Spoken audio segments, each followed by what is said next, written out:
जी, good figure, क्या भाईजान हाल है, क्या हाल कैसे है? हैं आप? जी, मैं ठीक हूँ भाई, बढ़िया। आप कैसे हो? अच्छा जी, जी, स्टूडियो में जगह है, आ जाएं। और कॉलर भी हमने लेने हैं, तो इसलिए जिसने आना है आ जाएं। ठीक है, हाँ मुझे पता है एक कॉलर लंबा हो जाए तो लोग स्टूडियो छोड़ के चले जाते हैं, तो चलें। हाँ जी, करें बात।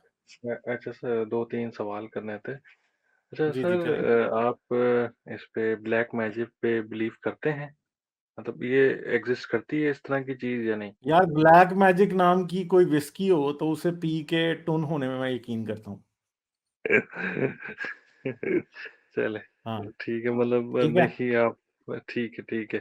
हाँ तो देखे ना आप, ऐसे इस तरह के ब्लैक मैजिक पे ही किया जा सकता है बिलीव, और किसी तरह के नहीं किया जा सकता। तो ये जिस तरह की जो पाकिस्तान में आमिल वगैरह घूम रहे होते हैं और ये जो लोगों के जिन निकालते हैं, मतलब इस तरह की कोई चीज़ एग्ज़िस्ट नहीं करती या ऐसी फ्रॉड है? मतलब आपके नज़दीक? नहीं नहीं, ये तो फ्रॉड ही है ना यार सारा। इसको अब आप क्या कहेंगे, जिन निकालें? वो जो बाबा जिन लोगों के निकाल रहा है उसको मेरे पास भेज दे, मैं उसके जिन निकाल दूंगा। हाँ चलिए, हाँ। अच्छा सर दूसरा एक और सवाल था जैसे ये अगर एब्सेंस ऑफ रिलीजन बंदा एक मैंने ना कुछ सिचुएशन में अपने आप को जैसे रख के देखा कि मोरालिटी अगर मैं किसी की मदद करना चाहता हूँ उसके बुरे वक्त में, लेट्स सपोज जैसे इस्लाम हमें सिखाता है कि बुरे वक्त में लोगों की मदद करो उसको ज़कात खैरात से इस तरह। तो अब अगर मैं एज़ अ एथीस्ट होके देखता हूँ, तो मैं उसकी हेल्प क्यों करूँ? मतलब रिलीजन को हटा के मैं ये तो ये सोचूँगा कि इसमें मेरा क्या फ़ायदा है अगर मैं इसकी हेल्प कर रहा हूँ, तो मैं क्यों करूँ? मतलब मैं मेरे तो पैसे ज़ाया हो रहे हैं अगर मैं इसको हेल्प आउट कर रहा हूँ तो। इसके बारे में सर मतलब ये चीज़ें मोरालिटी तो बहुत सारी चीज़ें हमें रिलीजन बता रहा होता है। तो अगर हम यार रिलीजन दो को किस्म निकाल की देते हैं मोरालिटी होती है, ठीक है। जी, जी, जी। दो तरह की एम्पथेटिक बिहेवियर होता है। एक होता है reciprocal empathetic behaviour, reciprocal morality होती है वो, जिसमें ये समझा आता है कि क्योंकि फलां मेरे साथ अच्छा करेगा या कर रहा है तो इसलिए उसके साथ अच्छा किया जाए। दूसरी होती है अल्ट्रुइस्टिक मोरालिटी, जो कि जेन्युइनली किसी के साथ अच्छा करना चाहती है, ठीक है। जो रेसिप्रोकल मोरालिटी है ना, उसके लिए हायर ब्रेन फंक्शन की जरूरत नहीं होती। समझे बात की? हायर ब्रेन फंक्शन क्या होता थोड़ा-सा है पता है? जी, जी, थोड़ा-सा एक्सप्लेन कर देना प्लीज़। हाँ मैं करूंगा एक्सप्लेन। हायर जी, जी। ब्रेन फंक्शन जो होता है ना, वो होता है आपके प्री फ्रंटल कोर्टेक्स में, ठीक है। समझ गए? प्री ठीक है। फ्रंटल जी। कोर्टेक्स वो दिमाग का पोर्शन है जो कि सिर्फ होमिनिड्स में प्रॉपर तरीके से उस लेवल का सबसे ज्यादा इवॉल्व हुआ है। यानी चिंपैंजी में प्री फ्रंटल कोर्टेक्स होती है, ओरंगुटान में, बोनोबो में, ठीक है, गोरिल्ला में होती जरूर है, मगर वो इतनी डेवलप नहीं होती जितनी हमारी प्री फ्रंटल कोर्टेक्स है ना टोटल। उतना चिंपैंजी का बेचारे का दिमाग ही नहीं होता, उससे बहुत छोटा उसका दिमाग होता है। तो प्री फ्रंटल कोर्टेक्स जो होती है ना, इसके अंदर अल्ट्रुइस्टिक मोरालिटी रहती है, ठीक है। मगर रेसिप्रोकल मोरालिटी जो है ना, वो चिंपैंजी भी प्रैक्टिस कर सकता है, क्योंकि उसकी प्री फ्रंटल कोर्टेक्स इतनी ज्यादा इवॉल्व नहीं है। समझ रहे हैं बात? यानी ये बात समझें कि अल्ट्रुइस्टिक मोरालिटी जो कि जेन्युइनली किसी शख्स के साथ अच्छा करने में इंसान बिलीव करता है, वो चीज असल में चिंपैंजी के दिमाग में पूरी नहीं आ सकती। अब मसला ये है कि मजहब जो है ना, खास तौर पे वो अल्ट्रुइस्टिक मोरालिटी में बिलीव नहीं करता, ठीक है। वो जेन्युइन गुडनेस में बिलीव नहीं करता। मजहब बिलीव करता है भाई मेरे रेसिप्रोकल मोरालिटी में, यानी आप किसी को कुछ देंगे तो आपको बदले में कुछ मिलेगा, ठीक है। इंसान जो है ना, इंसान की जो ओरिजिनल नेचर है ना, वो रेसिप्रोकल मोरालिटी वाली नहीं है। रेसिप्रोकल मोरालिटी जो है ना, वो जिस टाइम पे गेम में एंटर होती है ना, जिस टाइम पे वो गेम में एंटर होती है तो सिचुएशन हमेशा कॉन्फ्लिक्ट वाली बन जाती है। यानी रेसिप्रोकल मोरालिटी आमतौर पे नेगेटिवली चीजों को इफेक्ट करती है, ठीक है। तो जो रेसिप्रोकल मोरालिटी है वो तो प्रिमिटिव लाइफ फॉर्म्स में या प्रिमिटिव ब्रेन में भी पाई जाती है ना, चिंपैंजी के ब्रेन में पाई जाती है। चिंपैंजी का brain as compare to mammals बहुत हाई है, मगर as compare to human beings वो फिर भी बहुत लो है, क्योंकि वो 1/4 भी हमारा साइज का नहीं होता। तो वो क्या करता है, वो रेसिप्रोकल मोरालिटी में करता है। और रेसिप्रोकल मोरालिटी जो है वो खुद प्री फ्रंटल कोर्टेक्स जो है ना, दिमाग का जो अगला हिस्सा है, जो कि higher brain function, analytical reasoning, social behaviour, social skills के लिए रिस्पॉन्सिबल है, वो उन सब में उसमें रहती है। ठीक है, तो रेसिप्रोकल मोरालिटी का मतलब ये है कि किसी ने आपकी, you scratch my back and I will scratch your back, you don't scratch my back and I won't scratch your back. अच्छा जी, तुमने मुझे थप्पड़ मारा तो अब मैंने तुम्हें थप्पड़ मारना है जरूर। तुमने गलती से मुझे कुछ, मतलब गलती से तुमने मुझसे कोई चोट लग गई, मुझे तुमसे कोई चोट लगा, तुम्हें मुझसे कोई चोट लग गई, तो अब तुम मुझसे बदला लो लाजमी। ये नहीं मानोगे कि यार, मतलब वो जेन्युइन गुडनेस में बिलीव ही नहीं करते ना रेसिप्रोकल मोरालिटी जो है। तो अल्ट्रुइस्टिक मोरालिटी जो है ना, वो गलती माफ करने का जो कॉन्सेप्ट है ना, वो अल्ट्रुइस्टिक मोरालिटी में एग्जिस्ट करता है। रेसिप्रोकल मोरालिटी में अगर एक शख्स से गलती से दूसरे शख्स के साथ कोई ज्यादती हो जाए, तो उस ज्यादती का बदला लेना ना लेना असल में कमजोरी है। समझ गए बात? ये न्यूरो समझ साइंस, कैरियर और एवोल्यूशनरी साइकोलॉजी ये बात बता रही है हमें। ठीक है, कि रेसिप्रोकल में अगर फर्ज करेंगे किसी शख्स ने गलती से मेरा कोई नुकसान कर दिया है, तो उससे बदला अगर मैं नहीं लूंगा तो मैं कमजोर दिखूंगा, इसलिए मुझे उससे बदला लेना ही लेना है। ठीक है, समझ गए बात? तो अब जो जी, जी। मेन, सबसे मेन बात है ना, अल्ट्रुइस्टिक मोरालिटी जो है ना, वो फॉरगिवनेस में भी यकीन रखती है। यानी वो जेन्युइनली किसी शख्स को जेन्युइनली माफ कर देने की जो एबिलिटी है ना, वो आपकी अल्ट्रुइस्टिक मोरालिटी से आती है। और अल्ट्रुइस्टिक मोरालिटी फिर किस चीज का ब्रेन फंक्शन है, हम फिर कह रहे हैं, वो प्री फ्रंटल कोर्टेक्स और लेटरल कोर्टेक्सिस का फंक्शन है, जो कि ब्रेन के ये दोनों हिस्से हैं। तो हम जो समझते हैं कि मोरालिटी हमें मजहब ने दी है, ये बात सिरे से गलत है। क्योंकि हमें मोरालिटी मजहब ने नहीं दी, हमें मोरालिटी हमारी एवोल्यूशन ने दी है, हमारी एवोल्यूशनरी साइकोलॉजी ने दी है, एवोल्यूशनरी न्यूरोबायोलॉजी ने हमें असल में मोरालिटी दी है। और मोरालिटी का हायर ब्रेन फंक्शन के साथ बहुत गहरा ताल्लुक है।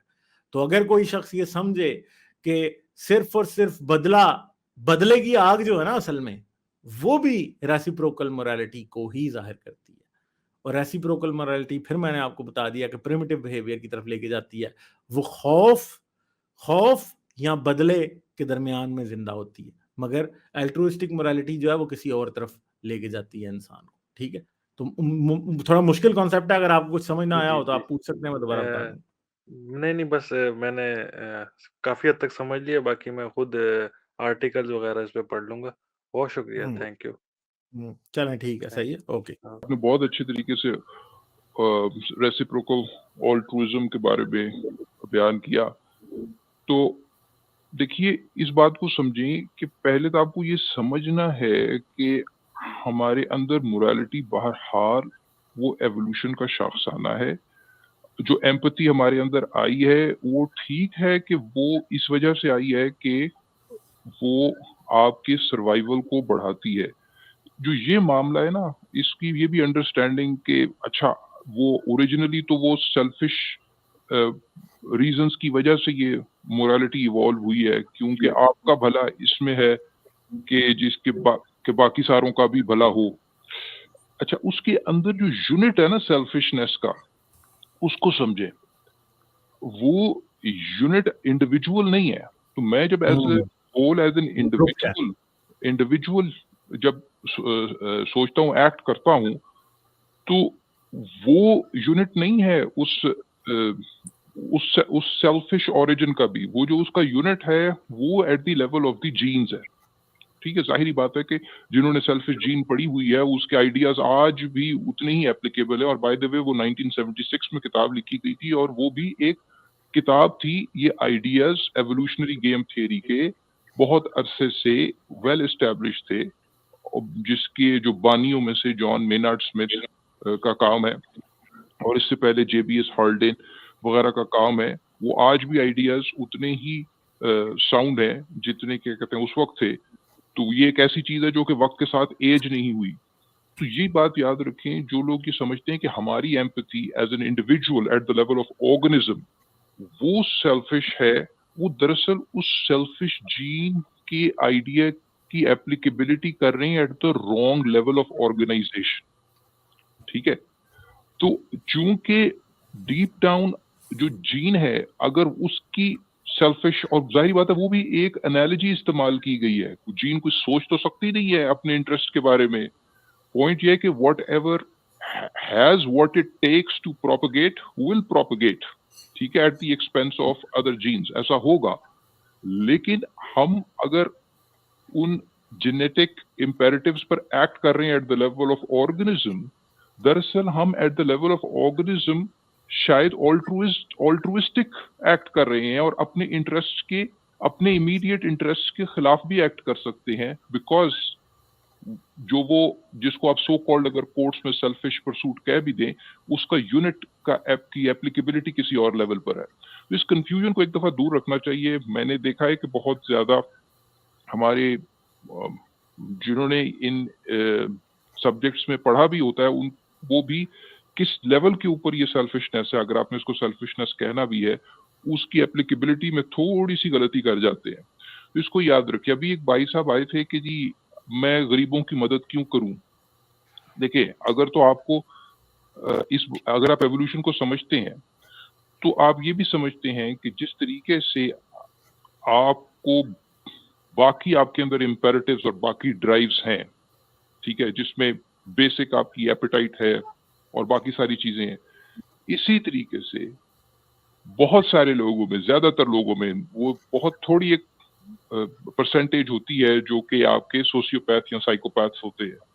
बहुत सारे लोगों में एम्पैथी जो है वो इवॉल्व की है, जिसका मतलब ये है कि हमें अपनी वेलबीइंग के लिए हमें खुद अच्छा लगता है दूसरों की मदद करने में।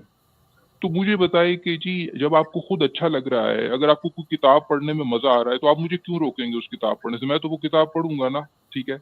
अगर मुझे किसी मूवी को देखने में अच्छा लगता है, एंजॉय दैट, तो मैं तो वो करूंगा। तो अगर मुझे किसी की मदद करने में मुझे अच्छा लगता है तो वो तो करेंगे ना। इस दरअसल ये अंडरस्टैंडिंग है हमारी एवोल्यूशन की नजर में कि इंसान का डिफॉल्ट स्टेटस, बहुत बड़ी तादाद का डिफॉल्ट स्टेटस वो है जो लोगों की मदद करके एक इंसान को अच्छा लगता है रिगार्डलेस ऑफ द आउटकम। उससे आपकी अपनी वेलबीइंग इंप्रूव होती है। आप कह लें इसको सेल्फिश मेरी तरफ से, वो तो लफ्जों की गेम है, लेकिन दूसरे की मदद करके आपको अपनी वेलबीइंग आपको अच्छी लगती है, तो व्हाई नॉट।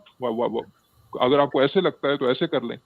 दूसरी बात, आप ये देखें कि जब आप ये देखते हैं कि एक एग्जाम्पल ले लें जो कि बड़ी प्रैक्टिकल एग्जाम्पल है, आप देखते होंगे कितनी कंजेनिटल डिफॉर्मिटीज के साथ जो है वो बच्चे पैदा होते हैं, ठीक है। कुछ ऐसी कंजेनिटल डिफॉर्मिटीज हैं जिनको रोका जा सकता है प्रीएम्प्टिवली, हम बात करते हैं वो कजन मैरिजेस के कॉन्टेक्स्ट में।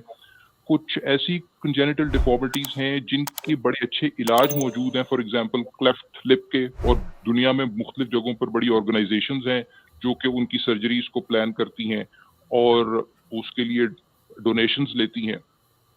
तो अगर आप एथियस्ट हैं और आप ये समझते हैं कि रैशनैलिटी और साइंस के मैसेज को आगे जाना चाहिए, तो आपको लोगों के अंदर ये इसको डिस्पेल करना है कि यार देखो, इस खुदा ने इसको एबनॉर्मल बना दिया था, इस बच्चे को इसका क्लेफ्ट लिप बना दिया था, तो आप उसके अंदर डोनेट करके आप इस चीज को भी फैला सकते हैं कि देखो साइंस बेसिकली सरपास करती है जो कि आप लोग ये समझ के बैठे हुए थे कि शायद किसी सुपर बीइंग ने इसको कंजेनिटली डिफॉर्म पैदा किया है। तो इंसान ने साइंस की मदद से उसको कितनी आसानी से उस प्रॉब्लम को सॉल्व किया, और इन प्रॉब्लम्स के सोल्यूशन की तरफ, साइंटिफिक एंटरप्राइज की तरफ आप क्या कहते हैं कंट्रीब्यूट करेंगे। Although you are not a scientist, you can still contribute towards it. जो कि सॉल्यूशंस आ चुके हैं, जो कि टेक्नोलॉजी के लेवल पर इस तरह के सॉल्यूशन है जो लोगों की सफरिंग कम कर रहे हैं, उससे रैशनैलिटी बढ़ती है।